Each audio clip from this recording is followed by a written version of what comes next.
the public transit system are critical elements of our public infrastructure that we're looking to improve throughout Chester County, and primarily within our designated growth areas as prescribed by Landscapes 3.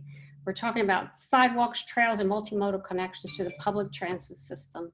Sidewalks provide the basic framework for our ability to get out and walk between destinations.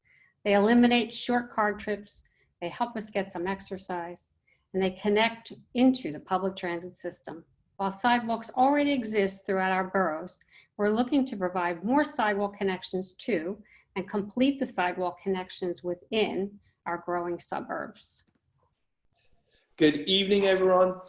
In addition to building our sidewalk connections, as Marion mentioned, we will continue to build up our trails network. And I should introduce myself. I'm Josh Maxwell, Vice Chair of the Board of Commissioners here in Chester County. Chester County has seen greater use of trails by people of all ages. Interest in trails began growing before the COVID-19 pandemic, but usage has significantly increased during the pandemic.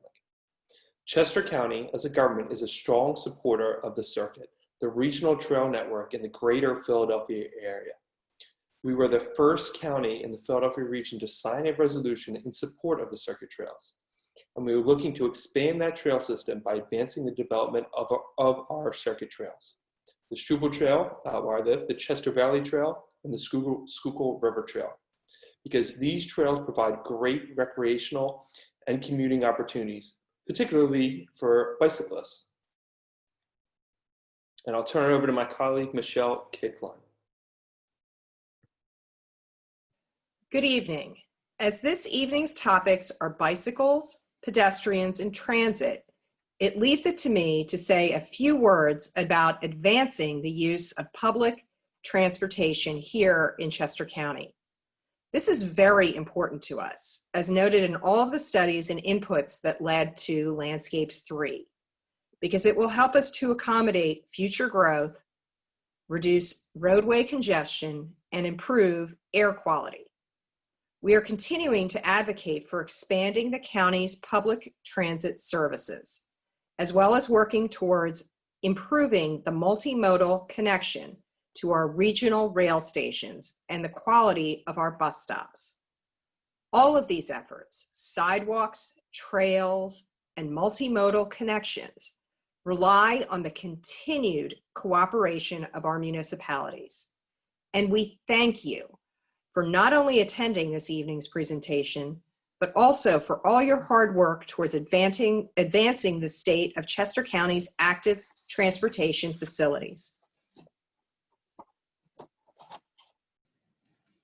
Okay, thank you all. Thank you, Josh, Marion, and Michelle. I know we have maybe some connection problems with Michelle there, but again, thank you all for attending this evening. Please feel free to stick around. I know you have other potential responsibilities and commitments this evening, but again, thank you for providing that opening. And with that, I will we'll launch the show here and get things rolling. Thanks again. Absolutely.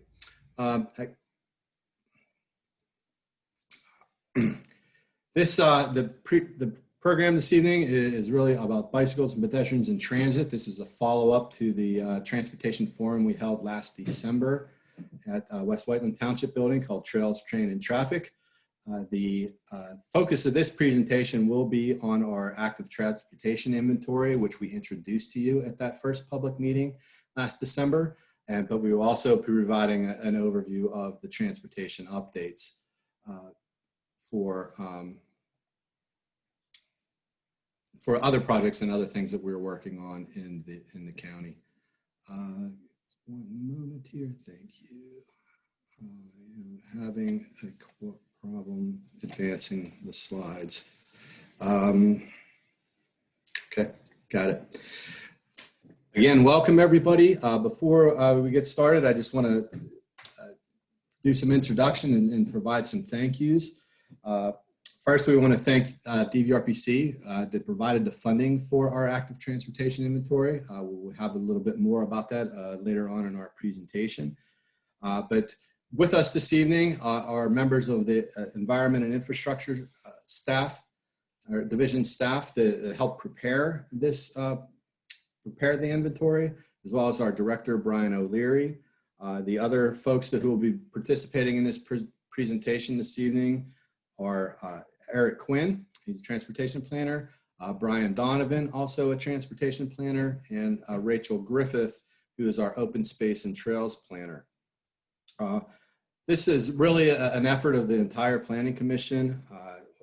We have members of the Community Planning Division who also help to prepare the reviews. Those primary reviewers are Mark Gallant, Kevin Myers, and Chris Patriarca. With us helping run this entire show tonight are Beth Cunliffe, Nancy Shields, and Suzanne Wozniak, as well as Patty Strauber. The people that have prepared the graphics that we'll be presenting on our website in a very short time are the members of the graphics crew, which are Chris Biddle, Paul Fritz, Diana Zach, Ian Mix, and the entire 247 group helped to assist with the reviews on this. And finally, I just want to thank a lot of the members of the audience that we've seen out there that are municipal partners that also help to prepare and assist us through this inventory. It's really been a cooperative effort, and you pointing us to make sure we were reviewing everything as we should and helping us to move forward with our recommendations as we continue this process of looking to improve the active transportation network within the county. For the agenda for this evening, the welcome introductions we just went through here, and thanks again to our Board of Commissioners for providing the opening remarks. The first portion of the show will be relative to that active transportation inventory, and Eric Quinn and Brian Donovan will lead you through that. We'll have a Q&A session relative to the active transportation inventory of about 10 minutes following that. And then we will jump into the second portion of our program, which will be the transportation updates, including information on our trails development, as well as many of the other things that we're working on, not only in the commission, but with our partners at DVRPC. After that, we will continue the Q&A session for the second part of the show, as well as try to address any questions that we may not have been able to address within the first Q&A session. And then we will be wrapping up at roughly around 8:30 this evening with our adjournment. Everything that we've been doing as part of this and the genesis for this project has really been part of the Landscapes 3, which is our county comprehensive policy plan. This is a plan that's been it was adopted almost 2 years ago, and it really guides everything that we do so far as our work program here at the Planning Commission. What we are doing in the transportation realm are the chapter that is primarily dedicated to transportation is the Connect chapter, and this is the goal that we are striving to achieve with many of the number of recommendations within that plan towards advancing multimodal transportation, public transit, trails, and so forth, which we'll discuss here this evening. With that, I am going to hand this show over to,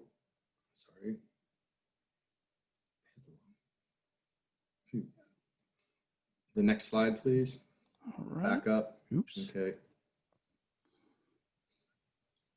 All right, let's see. Yeah, Eric Quinn is going to lead us through the genesis of the active transportation inventory. So we're going to work out this little technical glitch we got here. And we're in good shape. We're in good shape. Here we go. Thanks, Brian. Thanks, Eric. Good evening. My name is Eric Quinn. I'm a transportation planner here at the Planning Commission. And right off the bat, we'll just start with what is active transportation? Well, active transportation is defined as human-powered modes of transportation, primarily walking and bicycling, although public transit falls into this category as well. Commuters who use public transit are generally also walking or cycling to and from at least one of their destination points. In the active transportation inventory, we reviewed all municipal, regulatory, and advisory documents and cataloged any language related to active transportation facilities. So why perform the active transportation inventory here in Chester County? Well, a need was identified during the process of updating the county's comprehensive plan Landscapes 3. Through outreach and surveys, we learned that there is a sentiment for and a need for this type of public infrastructure. There's a need to expand options for different modes of transportation, especially for commuters without access to an automobile.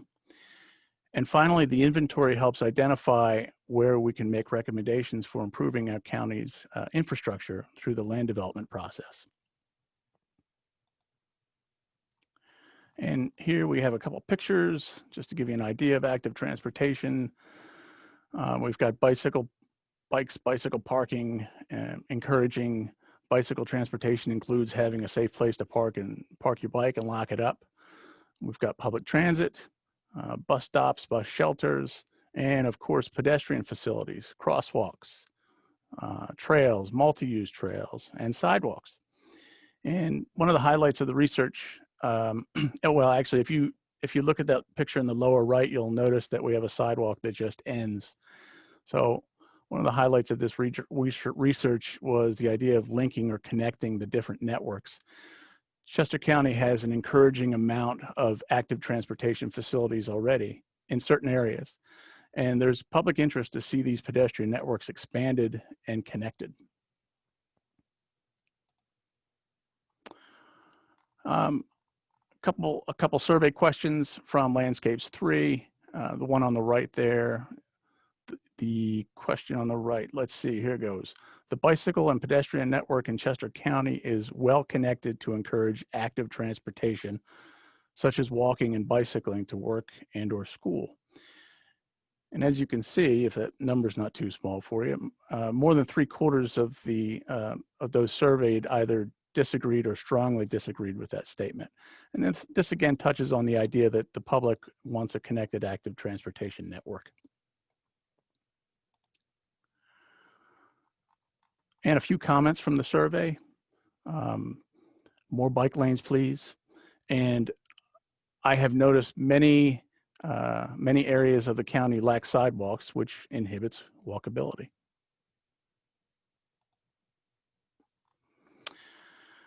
Active transportation benefits. Well, community health, safe and connected public facilities throughout a community encourage affordable, sustainable, active, and healthy lifestyles. Multimodal options, such as sidewalks and crosswalks that provide access to the grocery store or doctor's office. A bus shelter to protect a waiting commuter from the elements.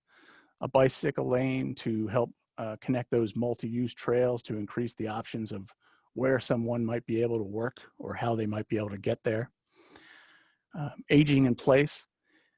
In Chester County, it's expected that the baby boomer population will grow from 65,000 to 129,000 by the year 2045. An aging population wants access to more livable, walkable communities with public transportation options and ADA accessible facilities. And finally, economic benefits. In an earlier study, the closer proximity to multi-use trails and protected open space can also increase the economic value of housing and real estate.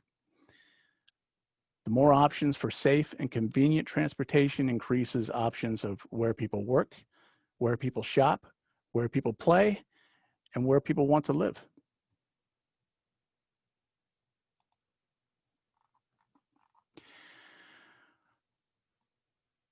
Oops.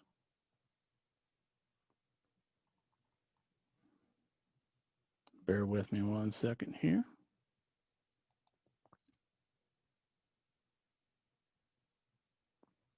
All right.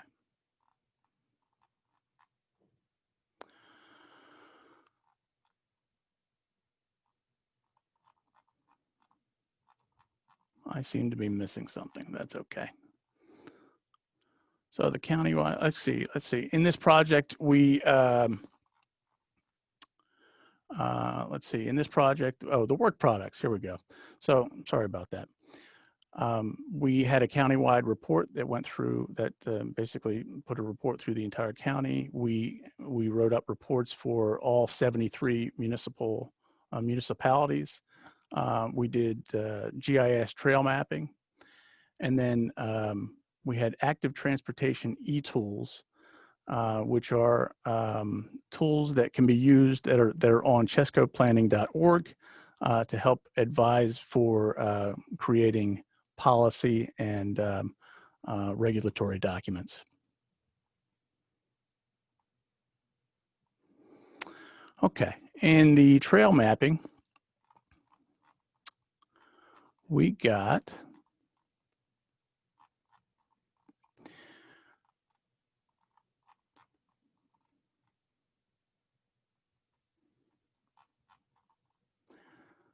okay, I don't know what's going on here.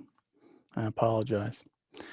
So part of the what we were able to do with our research was bring in a lot of different PDFs and trails from individual municipalities. And we're basically trying to combine all of those different pieces of data into one place so that we can just have a full idea of what our trails look like throughout the county.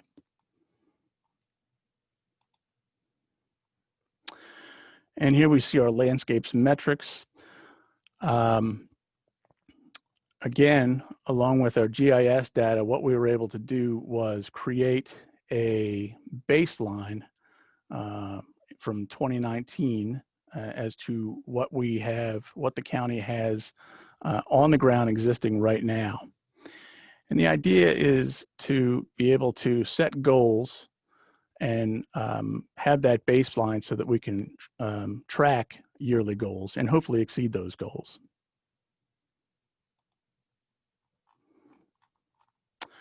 And finally, in addition to quantifying what we have in the inventory also identifies what we have planned.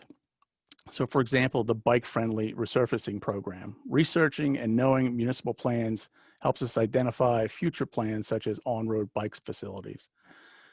In turn, we can identify low or no cost implementation opportunities through this program and hopefully help meet those yearly, hopefully help in other ways. All right, well, I'm going to pass it over to Brian. He is our project manager for the active transportation inventory, and he'll move it on from there. Thanks.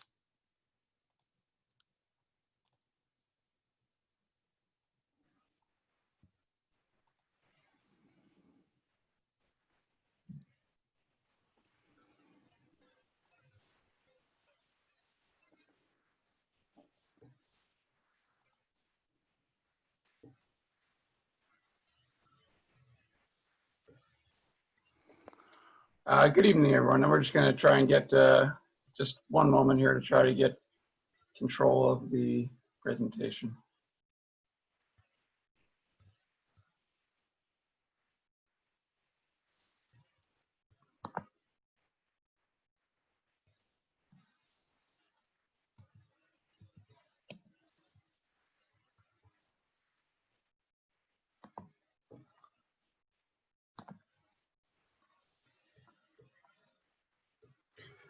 Thank you. All right, so my name is Brian Donovan. I'm a transportation planner here with the Chester County Planning Commission. As Brian mentioned earlier as well, we'd like to extend our gratitude to the Delaware Valley Regional Planning Commission. This ATI project is partially funded through DVRPC's Transportation and Community Development Initiative, which awards grants for projects that link transportation and land use planning. So this encompasses a broad range of project types, which would include things like trail feasibility studies and transit-oriented development plans, and of course, active transportation inventories like ours. As Eric mentioned, we have reviewed all of the regulatory documents and applicable advisory documents for all 73 Chester County municipalities, focusing on how active transportation elements are planned for and regulated. From these reviews, our team prepared assessments, which were then peer reviewed by others of the Planning Commission and used for preparing individual municipal reports. Our team included 6 primary reviewers from the Environment and Infrastructure and Community Planning divisions, and with a special assistance from the county's Act 247 review group, which has particular expertise in municipal ordinances. Another aspect of our work was looking at the findings of our individual assessments in relation to the county as a whole. So I'm going to take you through a couple of the major findings. We found, for instance, that 92% of all Chester County municipalities have active transportation goals in their comprehensive plans. So that demonstrates to us that there's definitely a significant interest in active transportation at the municipal level. So one of the things that this project seeks to do is to help municipalities to achieve the goals laid out in their comprehensive plans, in part through zoning and subdivision and land development and land use ordinances.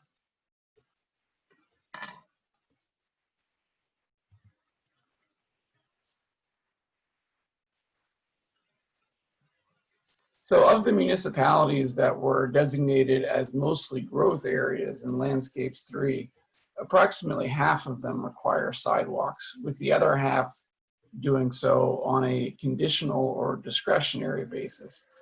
Discretionary here referring to ordinances that are often written such that a sidewalk or a trail or a facility of that type may be required at the discretion of the township's board of supervisors, but not necessarily required directly in the language of the ordinance.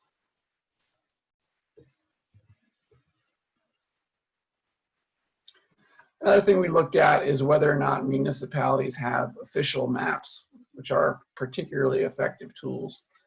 Approximately a third of the municipalities have an official map.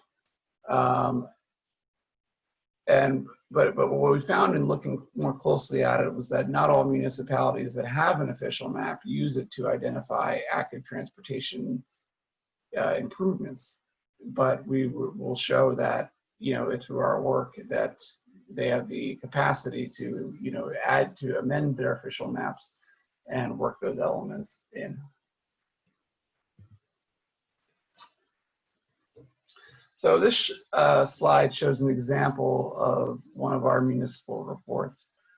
Each of the 73 municipalities will receive an individual report like this one. It identifies primarily the documents that were reviewed for the report, and it lays out specific recommendations for strengthening active transportation requirements. Next, we're going to look at some of the planning tools that can be employed in service of improving active transportation.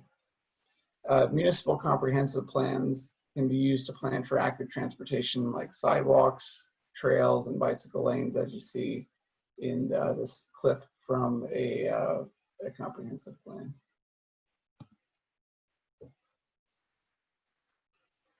Another planning tool is that a municipality or group of municipalities may also wish to develop specific plans around active transportation, whether it be called a bicycle and pedestrian mobility plan, or a trails plan, or an active transportation plan. These are advisory documents that may ultimately be adopted as part of comprehensive plans or referenced in ordinance requirements. And these planning efforts can also inform the adoption of an official map. In active transportation terms, an official map allows a municipality to designate where it plans to build infrastructure like sidewalks, trails, or paths. In the event that there is the intent of a developer to build on or to subdivide land that has been designated on an official map, it gives the municipality a one-year window to try to purchase the designated land or to negotiate an easement or otherwise to come to an agreement that meets the township's needs.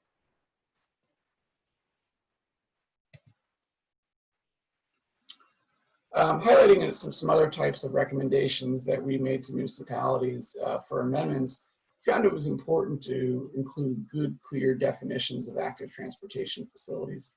Some of the terms that often need defining are shown here, though they don't necessarily apply to each and every municipality.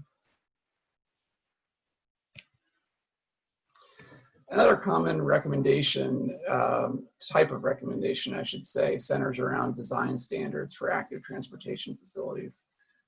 For instance, it's recommended through the Americans with Disabilities Act that sidewalks be a minimum of 5 feet in width. Where we saw in our review standards that required less than that, we recommended that it be amended. Similar types of design standards can apply to different kinds of trails and walkways and other elements. Another tool that can be used by municipalities in the land development review process is the land development review checklist. So listed on this slide here are portions related to active transportation facilities, but the full land development checklist can be found in the Multimodal Circulation Handbook. This also includes more detail regarding definitions, design standards, and planning tools that informed our work on this project.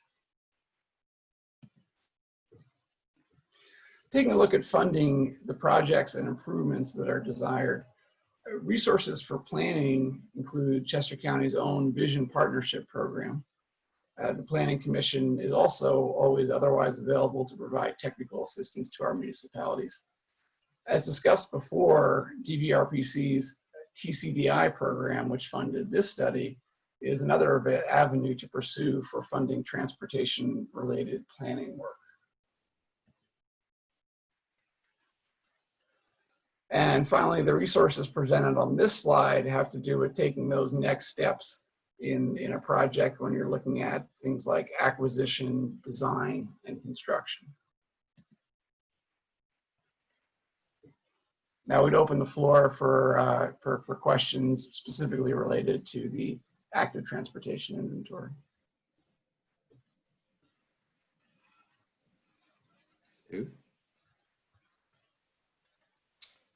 Thank you, Brian. I think as we go through the Q&A portion of our program here, again, we're going to set aside about 10 minutes to just address what we just went over with the active transportation inventory portion. If you could please use the Q&A box, which should be at the menu in the bottom of your screen, to type in your questions. We will do our best to get through all those questions within the 10 minutes. If we're not able to get to those questions, we will continue to look at them and address them at the end of the presentation after we deliver our transportation updates. So at any point in time you feel necessary to add some questions into the Q&A box, we will try to address them as best we can. In the meantime, one of the things I just wanted to add to the presentation, I mean, the final products of this are in their final QA/QC review. We do believe the countywide summary report will be posted on our website within the next week. We also are finishing up our internal draft reviews of the individual, the 73 individual municipal reports, and the community planner, or the specific planner that worked with you initially will be coordinating with you via email and sending you a draft to just take a quick once over to make sure we covered everything before we finalize those reports and send them out to you as part of the project. Other things, and I know that there were some technical glitches in here, which may have led to a little bit of omitted information, but the mapping that we've been obtaining from all of the plans that we've inventoried, we are updating within our GIS database. That stuff will be used, or that information will be used to develop an interactive county trails map that would show all of the existing available publicly accessible trails beyond just the circuit trails network that we do have and recently served on our website within the past few months. The interactive map that we have on there now is focused on our circuit trail development, and we will be discussing that on the status of many of those projects in the next portion of our program.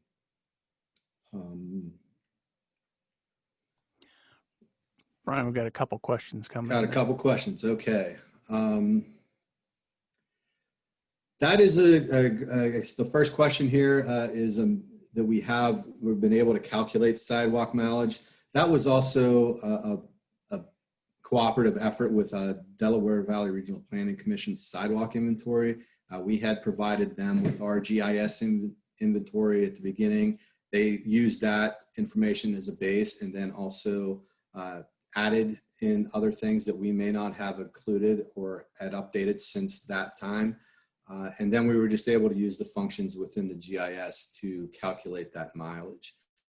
The sidewalk inventory was recently completed. So we were just rectifying to make sure that number that we do have is going to be the correct baseline moving forward. But 836 miles is pretty impressive.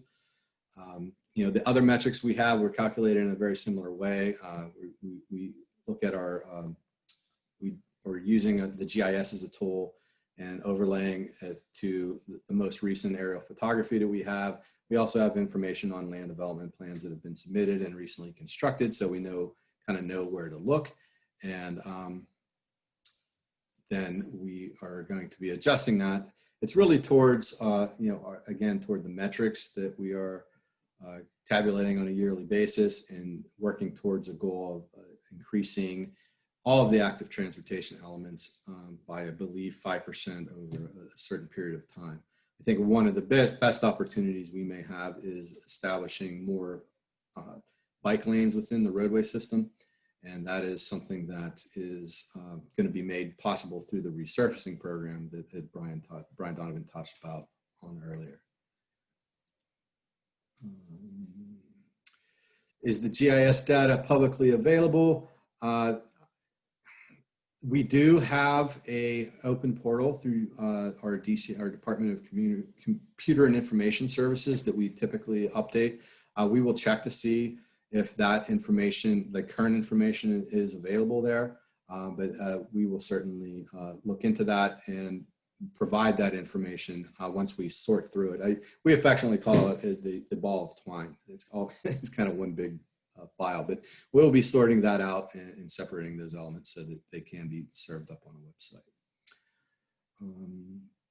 It is addressed in the strategic business plan because I think that those landscape 3 metrics are very similar to the strategic business plan that the commissioners have adopted towards advancing active transportation facilities. So that is something that, again, is part of the metrics. Another question is, to what extent are these facilities that would support connections to other regional systems, such as the Northern Delaware Greenway, Brandywine Greenway, and Philadelphia Circuit? Once we are able to process all of the trails information that we receive, because I think there is a lot more proposed trail systems at the local level than we may have been aware of, we will be able to use the GIS as a tool in a future. One of the things that we are working to in the future is to develop an active transportation plan for the county. And part of that will be using the GIS tools in addition to where the existing sidewalks are and trails and other active transportation facilities, and using that to identify gaps that might help to expand a network most effectively. So we'll identify what those gaps are and prioritize them relative to how effective they would be in expanding that network. So that is something that we are definitely looking at from all the different active transportation elements. The next question is, how's the county approaching recommendations pertaining to resurfacing on roads that do not currently have multimodal elements?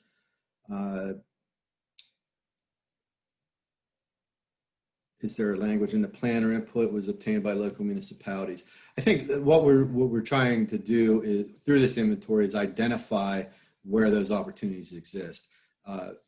Both Rachel Griffith and Brian Donovan participate in the DVRPC region-wide group for the bike-friendly resurfacing program. And that is really a joint effort with PennDOT District 6. Whenever they have their resurfacing program, or they identify which roadways are going to be improved, which is primarily just the paving. They mill it and fill it, they say, essentially take off the bad paving and put down new paving. That gives an opportunity for relocating where the stripes are.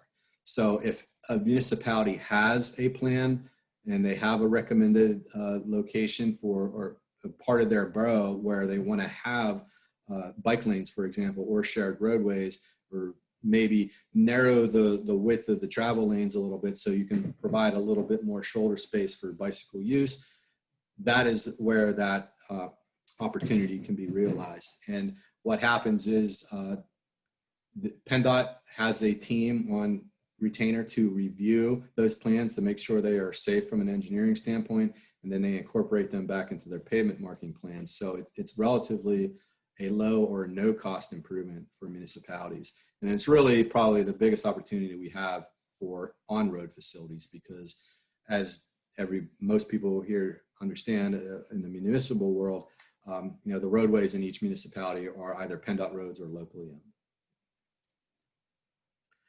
owned. The next question is how to apply for grant application for funding for sidewalks. I think sidewalks, the best program available out there right now may be the Multimodal Transportation Fund that's offered through both PennDOT and DCED. I know that Delaware Valley Regional Planning Commission is looking at a new project. I don't believe they've released it yet, but they're looking at, also expanding sidewalks.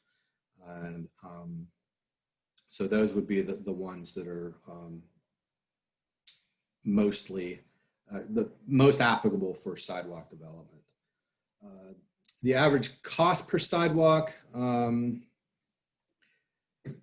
the sidewalks, I think really, I would say the best way to do that is through historic information that's available through PennDOT. Generally speaking, it's probably, I don't know the numbers off the top of my head, but concrete sidewalks are, generally expensive, but I think, it is definitely something that, because of the opportunity that municipalities have through the land development process and requiring them as part of the development, you can push those costs off onto the developers rather than it being a project that the municipality may have to go out and seek funding sources for in the future. Matt, do we have a methodology of attaching value to portions of the active transportation network? I'm not sure I understand that question as well, but there is a definitely value in having those facilities in your community, as it reduces healthcare costs and recreational costs through gym memberships and things like that. I think there are also opportunities for, because you have an active transportation network near where you may live, it would increase the value of your home. Yeah, so I would just pipe in quickly here. This is Brian O'Leary. Just to mention, we have a return on environment report that does, show that being near trails increases the value of homes, just to expand on what Brian said. How are we on time with the 10 minutes? Are we pretty close to the next portion? Yes, Brian, we should probably move on and after another question or two. Okay, I'll go through a couple more and then we'll kick off the next portion of our show. Do resurfacing programs include widening the surface to enable bike lanes? They do not. It's basically what the existing pavement width may be. I think you have to get additional funds to expand the shoulder widths. They used to have programs. We met with PennDOT and discussed this specific issue with them about a couple weeks ago, and that is a separate funding source, which they no longer have. Regarding the circuit trail network, I think we will cover that on our next portion of the show, but specific to Paley Pike Trail, it was a recommendation that grew out of our central Chester County pedestrian and bike network plan. It was done in 2013, and that has been a pretty successful local municipal effort to, again, develop a multi-use trail along Paley Pike that serves as a collector trail essentially for other proposed trail facilities throughout that community. And I'll just give you one more.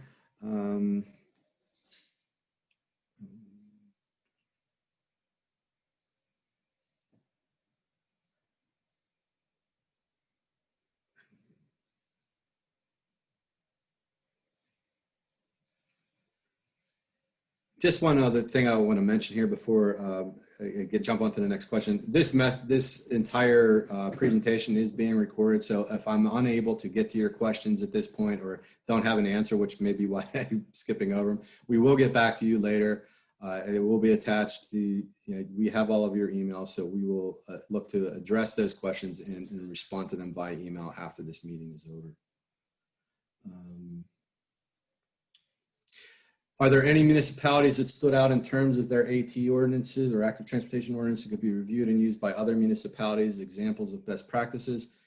Yes, absolutely. I mean, I think there are, I don't want to identify them. I think that, when we get into the specific technical assistance and there are specific needs of those municipalities, we will pull from all these resources that we've obtained through this inventory and use those as, great examples that could be applied to other communities. I think, generally speaking across the full range, I mean, Chester County has a very dynamic range of, municipalities between all 73. I mean, generally speaking, the ones that have more, the heavier population have, or the more dense populations in the eastern part as opposed to the southern and western municipalities. They have a greater need for these facilities, and we understand that, some of the municipalities may not have the need for this, so they have not addressed them in their municipalities. So yes, there are good examples, and we will be using those samples as part of our technical assistance moving forward.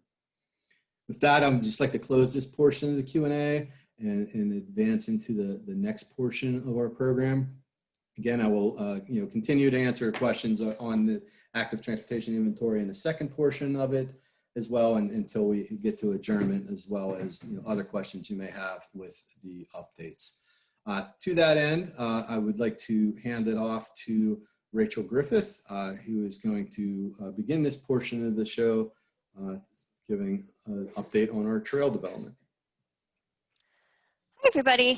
Thanks for being here tonight. I'm Rachel Griffith. I'm the Trails and Open Space Planner at the Chester County Planning Commission. And just bear with me for a moment. The slides are not advancing.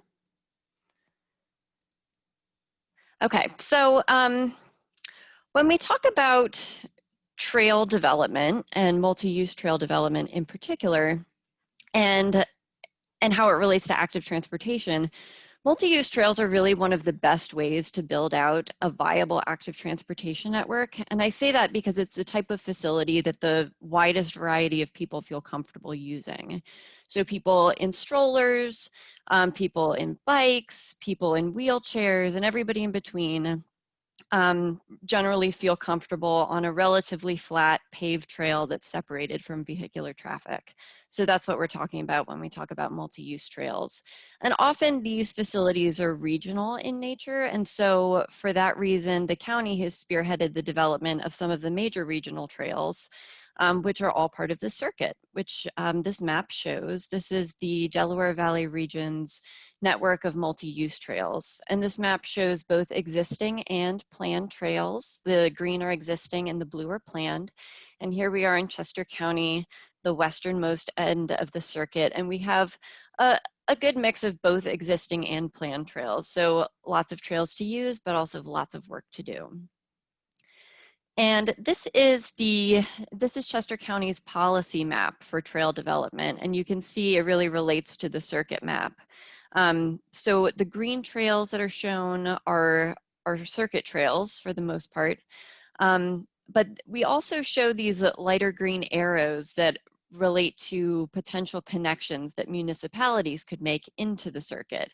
And it's really these local connector routes that make the entire network more viable, because otherwise most people have to drive to get to a trail. But it would be great to see a network where people could leave their house, get on their bike, put on their sneakers, and walk or bike to a trail. So if you've been to a trail since March, you have probably noticed that there are a lot more people out there than there used to be. And there used to be a lot of people, so there's just a lot of people in general. Since COVID-19, everybody's been trying to get outside more. And the trails have been a great way for people to do that. And these two charts show comparisons of trail usage on 3 points on our county trails. First, the Chester Valley Trail, then the Schuylkill River Trail, and then the Struble Trail, comparing trail usage in 2019, which are the blue numbers, to 2020. And you can see that aside from some sensor issues where spiders decided to make a nest in the sensor and run back and forth, skewing our counts, the counts are significantly higher in 2020, and we don't expect this trend to go down anytime soon. So the county is really dedicated to building out the circuit trail network so that there's more facilities for more people to use. And in terms of county resources and departments that work on trail development, there's 3 main departments that work on this together collaboratively.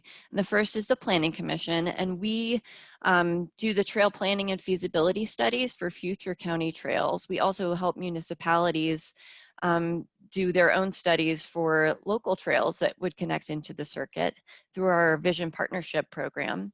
And we also do grant writing for trail planning and construction projects for the county. And then the facilities department does the design and construction management of new trails. And then once those trails open, they do the maintenance on the trails. And the Parks and Preservation department does the trail operations and programming, and they also have the rangers who patrol the trails. So that's sort of how we all work together.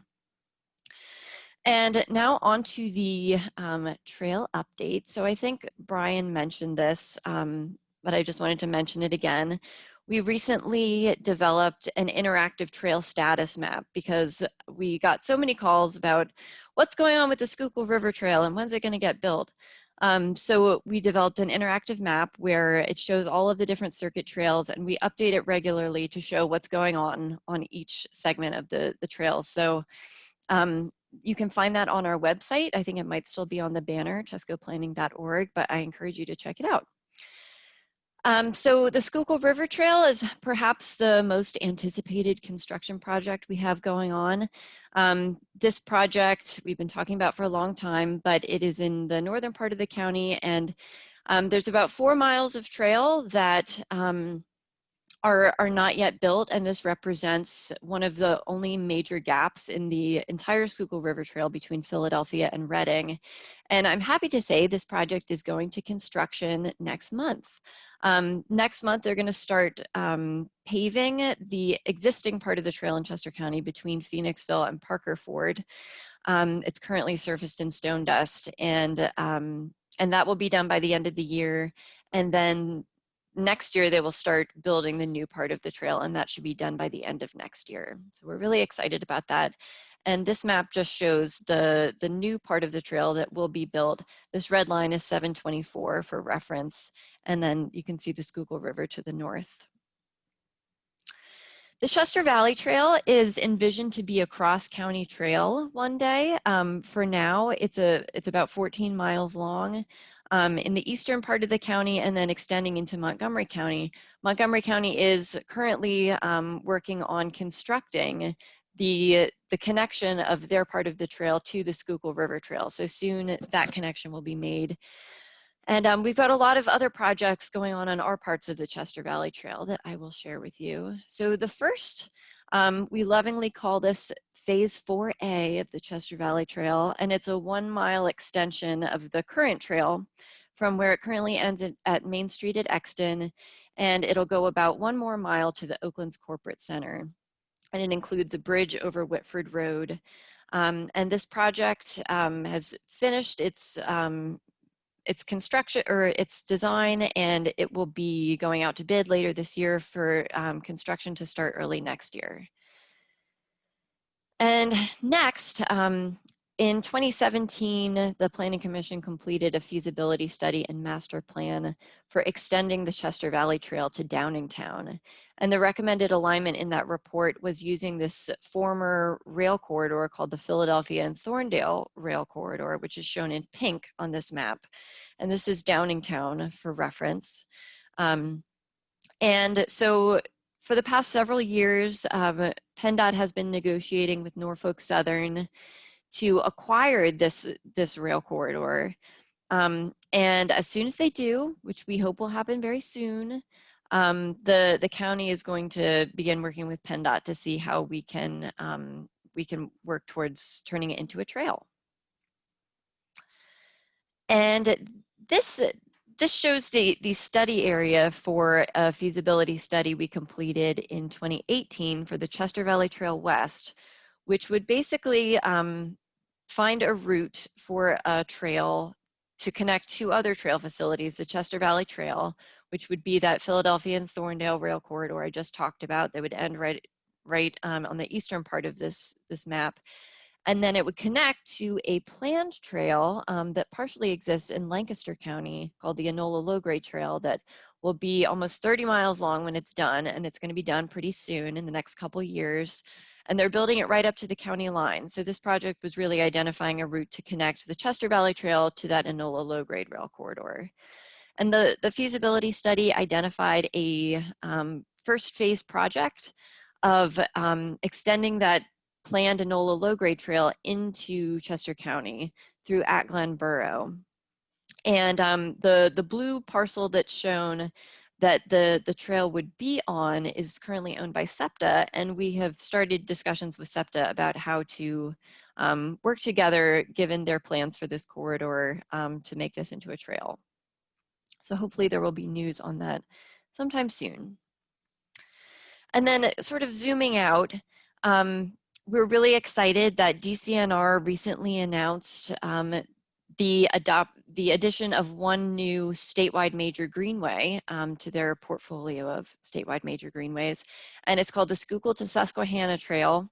And it includes this shown as the Ackland and Susquehanna Trail, which is the Enola Low-Grade and the Northwest Lancaster County River Trail. And it also includes all of the Chester Valley Trail as it connects to the Schuylkill River Trail. So it altogether, this would be almost 90 miles of trail, and it would connect from the Susquehanna River to the Schuylkill River in a continuous trail connection. And so you can see from this map that there are initiatives for trails even beyond that, but we're really excited to be a part of this new greenway. And then next, the Struble Trail is Chester County's shortest, but perhaps most loved trail. It's about 2.5 miles long in the Downingtown area. And there's a couple things going on with this trail. So for the past couple of years, the facilities department has been working on a very short extension of the trail. This is its current terminus in the north at Dorland's Mill Road. And it's very close to where the trail network in Marsh Creek State Park starts. So we've been working on creating this short extension to connect the Struble Trail to Marsh Creek State Park's trail network. And we expect this project to go to construction sometime next year. And then beyond that, so this dashed red line in the right-hand side of this map shows the project I was just talking about. We're also starting to work on the next mile of the Struble Trail. So we plan to start design later this year or next year for the next segment of the Struble Trail. And hope to get construction funding to move that forward in the next couple years after that. And then once we get that underway, we'll start looking at the next 2.5 mile segment, which is this yellow part that will go all the way to Marshall Road and have additional connections into the state park. And lastly, this is a planning study rather than a development project, but the Planning Commission is currently working on a feasibility study to identify whether it's possible to develop a multi-use trail between basically Oxford and Chadds Ford to connect all of the communities along the Route 1 corridor to the Circuit Trail network. And this was identified, the need for this trail was identified in Landscapes 3, the comprehensive plan. And there used to be a trail, a proposed trail shown on the circuit map in southern Chester County, but it was shown along an active freight rail corridor, and it's since been determined that it's not going to be feasible to build a trail within that freight rail corridor. So this project is basically trying to identify an alternative to that alignment. And we should be wrapping the study up by the end of the year and have a public meeting coming up in October to talk about what we found so far. And I believe that is it for the trail update. So I'm going to turn it back over to Brian to talk about transportation funding.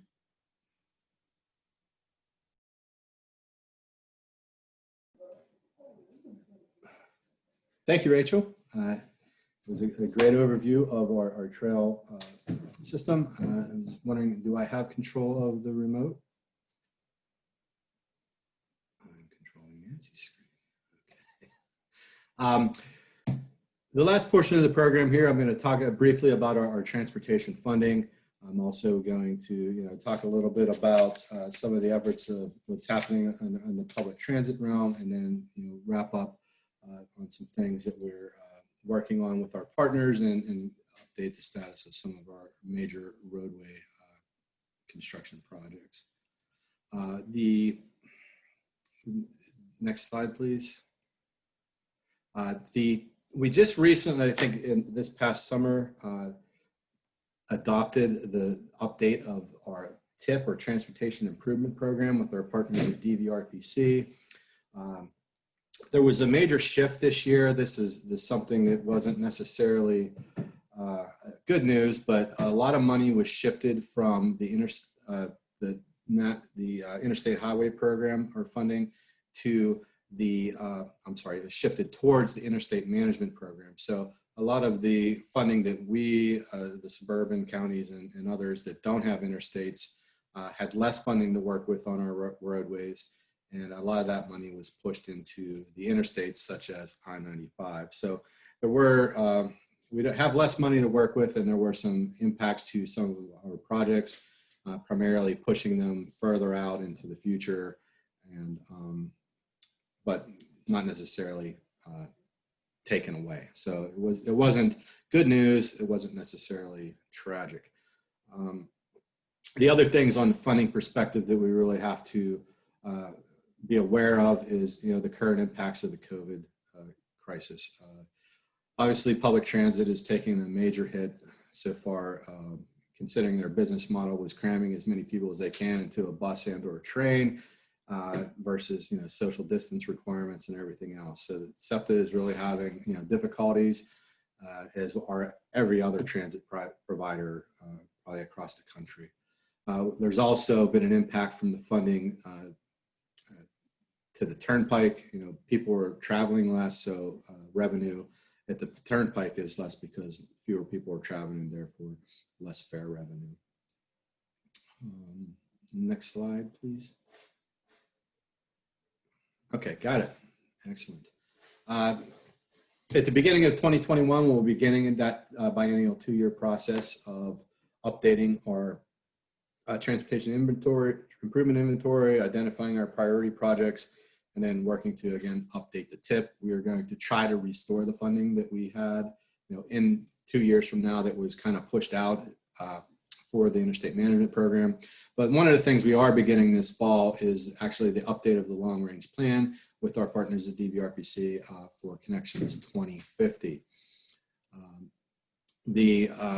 Again, first phase of that project, or that process actually, is the transportation improvement inventory. That has been managed internally by Eric Quinn. He is also going to be working on it again. So you should expect to receive some correspondence from us at the beginning of the new year towards updating that. One of the things we did input or adopt in this most recent inventory is to have an interactive map of where these facilities are. Previously, we had static maps, which were somewhat difficult to read and get information, but using the interactive map functions, we're able to zoom into the specific location of where that project is, and by selecting that particular project, get a lot of the information that is included within this inventory document. Again, that inventory will inform our transportation priority projects. These are really the high-level projects that we work with, that we really want to move forward, and are also addressed summarily in our Landscapes 3 plan. But we work with our elected officials, gather their support, and to show to the statewide, or the State Transportation Commission, what are the specific priorities are for Chester County. And those are relative to all modes of transportation, including bicycle, pedestrian, public transportation, as well as roadways, intersections, bridge projects, etc. On the public transit front, this is our policy map within Landscapes 3. Here we have a number of slated improvements to many of our existing rail stations. We did some studies for a potential new station at Fraser that wrapped up about a year ago. We have a current state of the Devon station that is wrapping up from the DVRBC was doing as part of their FY20 work program. But generally speaking, what we're looking to do with regional rail service is expand the service westward to Coatesville. We are also looking to move the frequency a little bit further west. Right now, 30-minute frequency ends at Malvern, and we do believe in a relatively short time frame that 30-minute frequency may move westward to Exton Station to coincide with the double-stack cars that they're proposing to run on the regional rail line, and the expanded parking and improvements that were done at Exton Station. So far as other elements of the policy map, there is a current effort to restore rail service by a local group in the Phoenixville area, and the borough of Westchester has expressed their desire to advance the restoration of rail service to the borough. Those are probably longer term projects, but there are also on the bus end, we're looking to provide additional options for park and ride, and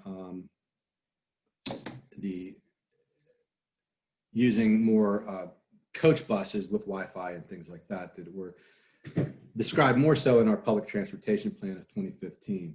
We're also going to be looking to update that public transportation plan and update it for Landscapes 3 in the coming year. About a year ago, the new improvements were completed at the Paoli SEPTA Amtrak station, which was the ADA accessibility. And you see here are some of the elevator towers and walkways that led to the high-level center platforms that were installed here. Again, this was part of the Phase 1 ADA accessibility improvements. Phase 2 is going to be the replacement of the North Valley Road Bridge, which is here in the center of the screen. Those plans are moving forward at PennDOT.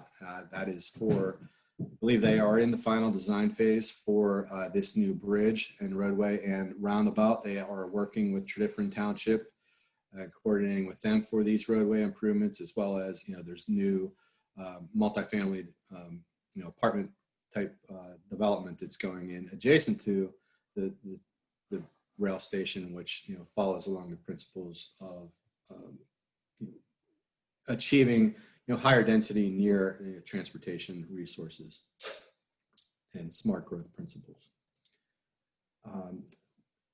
Earlier this year, we had openings at we opened the improvements that were done at the Exton Station, which included new platforms, accessibility issues, and some expanded parking.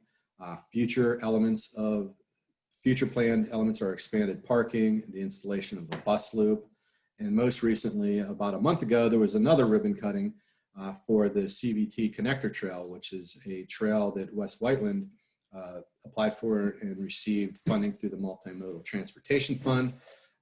And it provides a multi-use trail connection from the Chester Valley Trail along Commerce Drive in front of Maiden Street at Exton and underneath the US 30 bypass, and a direct pedestrian connection between not only Main Street at Exton, but all of the newly constructed and proposed development that is to occur there. So it'll significantly enhance the multimodal connections to that station. Another station that is definitely in the works and has been in the works for at least probably 10 years or more is the Coatesville SEPTA Amtrak station. The design documents for that work, which includes not only the station improvements adjacent to the corridor, but also some new track work to accommodate the platforms. That is wrapping up, and we anticipate that construction will begin in the coming year, being 2021. Once that station is complete, SEPTA has pledged that they will return their service to Coatesville. We understand there are it's not as simple as just taking the train another stop. There are some improvements that need to be made to the rail infrastructure as part of that. Given the current funding scenario, we understand that, there may be some delays in that, but we are certainly, looking to reestablish that service to Coatesville and provide, transit service for that community.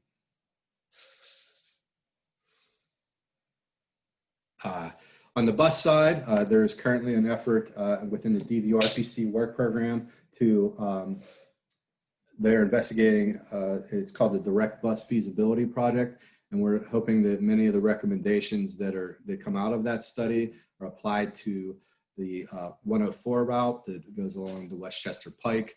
Brian Donovan, and it leads up for Chester County's portion of the Westchester Pike Coalition. In that, as part of that proposed upgrades to that line, there will be less but better quality bus stops so that you achieve a faster travel time between one end of the line and the other, and better quality bus stop and connection and services. Onto the major roadways. Our policies are focused on our policies focused on the roadway system are, primarily right now we have two major reconstruction projects in the county, one being the 30 bypass and the other being US 1 from Kennett Square to the state line. 422 also is happening in the north. We're trying to do what we can to address the critical congestion areas. I'll talk a little bit about some of these other studies that we've been working on recently with our partners at DVRPC. One of those is that was completed a year and a half ago was the US 202 Section 100 operations analysis, where we modeled some improvements for the interchange of 202 and Route 100 south of Matlack Street. The long and short of it is with the improvements that we propose, which is to get rid of the drop lane heading south and then have two right turn lanes heading northbound. We believe those improvements that would fall within the existing paving footprint for the most part would decrease the wait times by approximately 50% based on the future build scenarios. We are currently, the DVRPC is wrapping up the Section 202 analysis, or Section 200, which is Matlack Street north to the 30 bypass, focusing on the interchanges at Westchester Pike or PA3 and the Paoli Pike all the way up to where Route 100 comes in beyond the 322 exit, or the exit for the 322 expressway. Again, that is wrapping up now. It's currently in draft form, and we hope to have recommendations and publish this within the next couple of months. Again, for the big major reconstruction projects, the recent impacts of the transportation funding probably pushed these projects out a couple of years. So US 1 reconstruction, which has been broken into 4 separate projects right now, is moving forward, but we anticipate there will be construction in probably the mid-20s for that effort. It is not a capacity adding project. There may be an increased width of footprint because of the new design standards of expanded shoulder widths, and there's also stormwater improvements that will be required of that. So it's going to be it'll look like it's bigger, but it's really not adding any more lanes to that roadway. On the US 30 bypass, many of the projects from Reeseville Road and west have been moving forward ahead faster than the eastern section, which would be Reeseville Road to the Downingtown exit. They've had a series of public meetings so far. What you see here is one of the alternatives for the Airport Road interchange. This is a diverging diamond interchange, which I understand may be the select alternative moving forward. So right now, the status of that is, again, the western projects are moving forward faster. The eastern section is the project that probably was most impacted by the recent tip updates where the design portions of that were still maintained within the project, but the construction was pushed out beyond the 12 years or the life of the tip. Again, we are looking to restore that. We're also working with our partners at the URPC on the Downingtown area transportation study, and there are many of our municipal partners here that are participating in that study. We will be having some public meetings coming up later in October, which you'll be hearing about soon. But this study is really looking at the future development, the existing and future development that is going on within the study area and how it relates to the transportation improvements that are also scheduled for here. What they are going to do is basically look at and see and model if there may be other needs for transportation improvements to address the growth that is programmed for this area for a time period out to about 2035.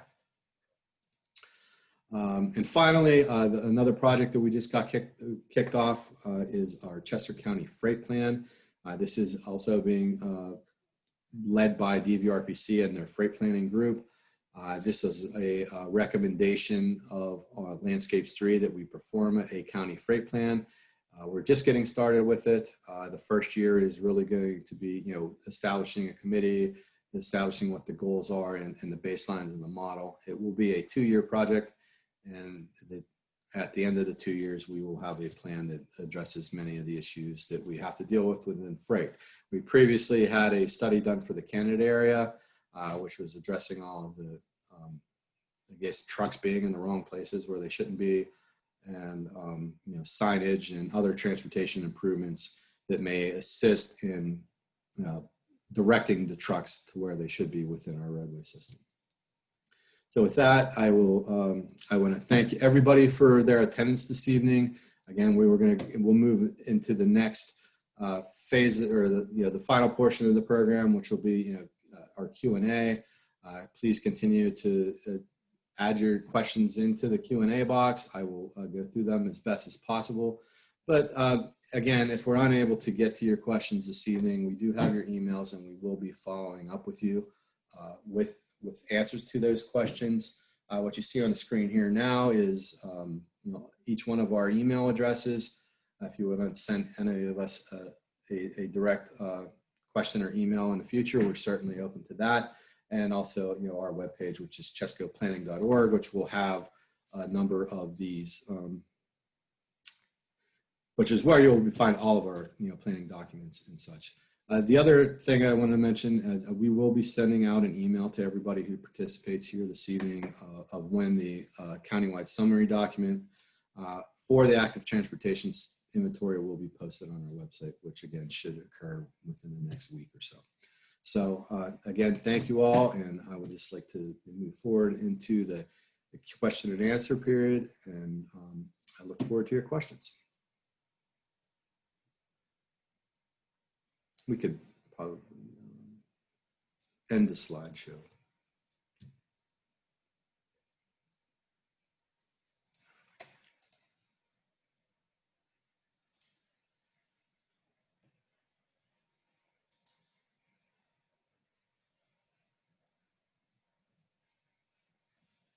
Thank you, Nancy. Okay, back to the Q&A box. I incorrectly answered Mr. Brenly's question. I think he was looking for guidance on how the Paoli Pike Trail could be included into the circuit trail network.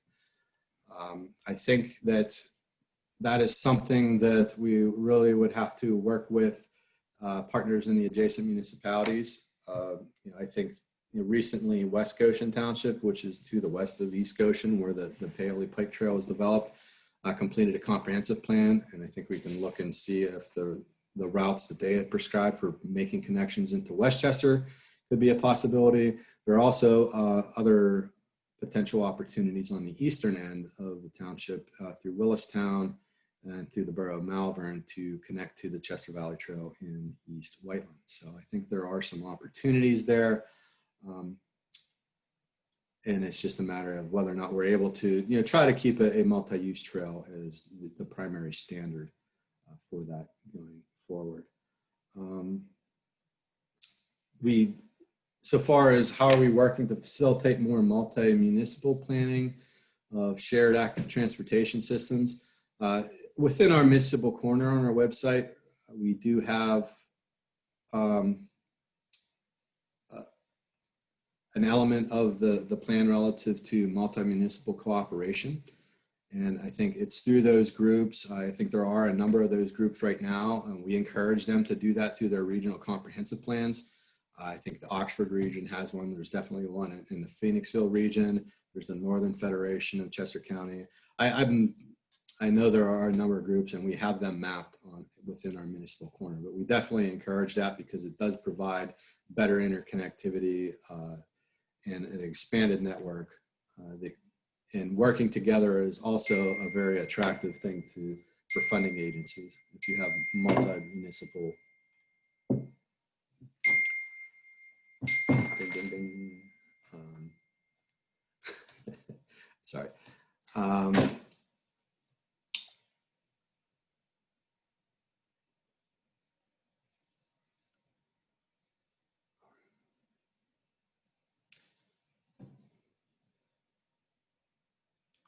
How are we coordinating or helping municipalities to coordinate the construction of trails with the acquisition of open space?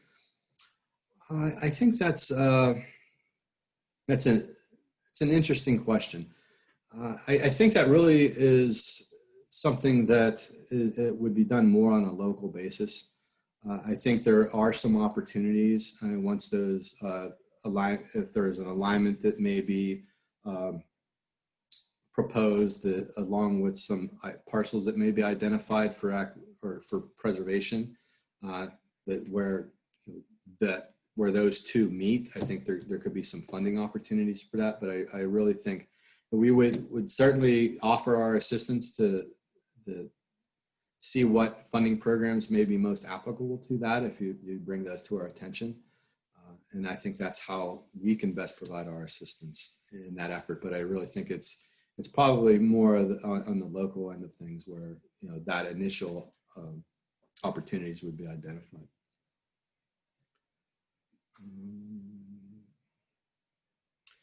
Once roads are repaved and restriped, what provisions can or should be made to make sure that those areas that are on the shoulder are kept clean and thereby usable on a continuous basis? Whenever PennDOT recently updated their bicycle occupancy permit. So if you do have say the municipality is proposing an on-road bicycle facility and you're able to have that facility implemented through the the resurfacing program or any other project that would allow for the installation of that facility, there is, as part of that work, there is an agreement that the municipality must sign to ensure that it will be maintained. The previous, there were some concerns about before the bicycle occupancy permit was developed, municipalities were reluctant to suggest those facilities because then it was believed that if they had a bike lane on the roadway, but then they would have to therefore maintain the entire roadway or plow the entire roadway. Or that they would have to specifically just plow the bike lane versus the entire roadway. The plowing will be done by the PennDOT if it's within a PennDOT roadway. The maintenance requirements would be relative to the pavement markings and the signage. So the roadway work would still be done by the PennDOT crews on the PennDOT roadways, or however the municipal agreements may be for snow clearing and things like that.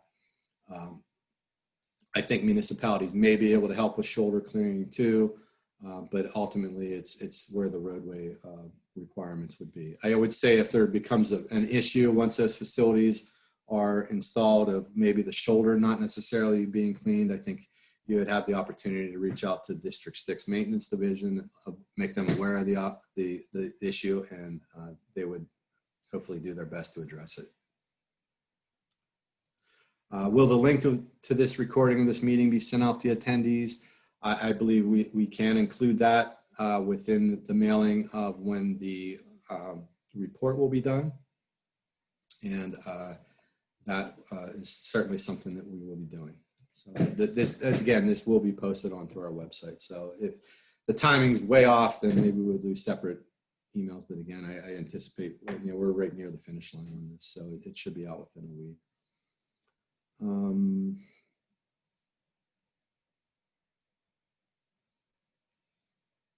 Has the county considered creating a competitive funding opportunity for local municipalities to fund transportation improvements? Yes, there are opportunities existing right now through our, primarily for our boroughs and through the Department of Community Development, through our Community Revitalization Program, which will fund those types of things. Is there an opportunity to expand that into municipalities that aren't boroughs and are suburban municipalities? I think so. I think it is being considered, but I don't have anything more to offer so far as what the specifics of that might be.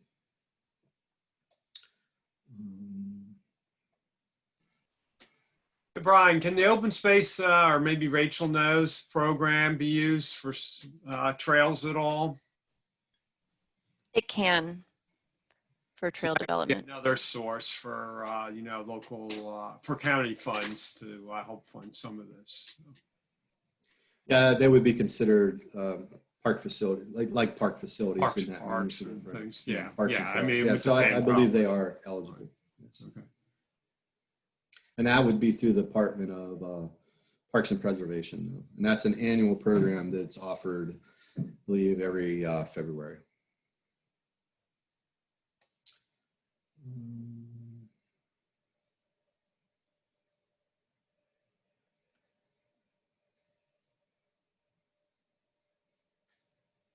Okay, I think we've addressed all of the other questions that are, or all the questions that are in the Q&A box to some degree or another. Are there anyone else out there or any additional questions that we'd like to add? We have a few minutes left in our program, so. There's a question from Josie Marsh that I don't think has been answered yet. She asked, is the county making any effort to install bikes may use full lane signage throughout the county? And to that, I would say that, through the resurfacing program, PennDOT can add signage. I don't know if that's the exact signage that they add. Brian might know better. So that's one way that it would get added. And then in the specific plans that we do, like in our Phoenixville region multimodal study, we recommended signage like that be installed in certain locations where we were recommending bike facilities. But other than that, I'm not sure that we're doing anything sort of holistically. Yeah, I believe that, but the question specific to that bikes may use full lane may be a PennDOT question, because I think it has to do with what type of facility it may be and relative to the speeds and traffic volumes of that specific roadway. So that may be an engineering recommendation or decision of whether or not that sign's applicable to that situation. I would just add that we are looking next year to do kind of a program on bicycle and pedestrian safety, and part of that will be outreach on really to all residents of the county on respecting bicyclists and pedestrians, and making sure bicyclists and pedestrians are following the law, but really to try to improve the safety of our system, the users of it. So that is something we are looking to tackle next year. There was another question popped up about a missing link to a network sidewalk going through an existing SEPTA rail underpass. In order to design the sidewalk properly, we need SEPTA's support for widening the bridge underpass, which is a huge undertaking. And yes, that it is. Any solution to tackling this problem, if it's a SEPTA rail, that would be the Keystone Corridor, and that corridor is owned by Amtrak. So it's SEPTA may be using the line, but Amtrak owns it. So we would have to work with Amtrak.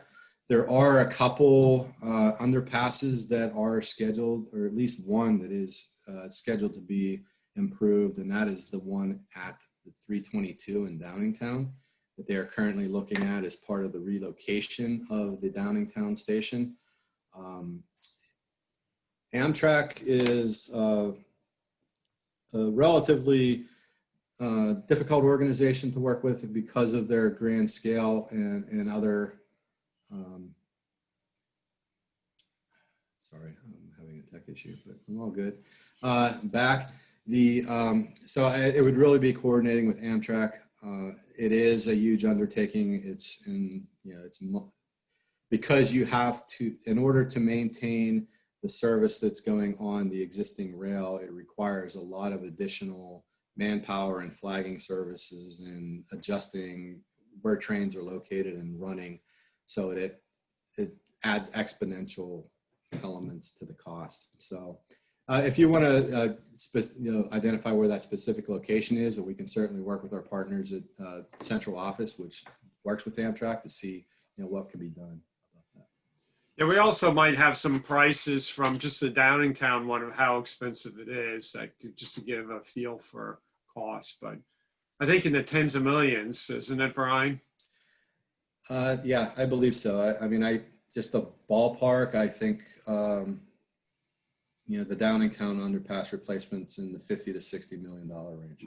Right. That's got some extra complexity to it, though. But yeah. Yeah, because there's, on top of that, there's an interlocking located on top of the underpass, so, which is how trains turn around and go in different directions.